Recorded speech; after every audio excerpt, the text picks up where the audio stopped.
जय श्री राम साथीहरू।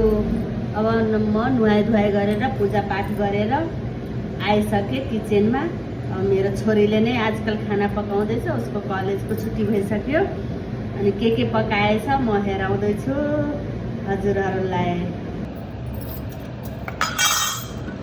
यहाँ चाहिँ साग, लट्टे सागको झोल पकाएको छ, छौका भन्छौँ हामी मधेसीमा। अनि यहाँ चाहिँ तरुवा पकाएको छ।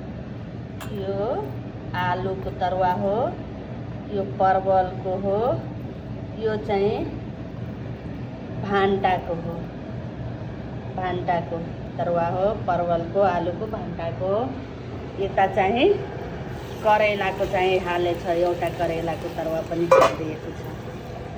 खाना रेडी गरेर अब खाने बेला भएको छ हामीहरूलाई।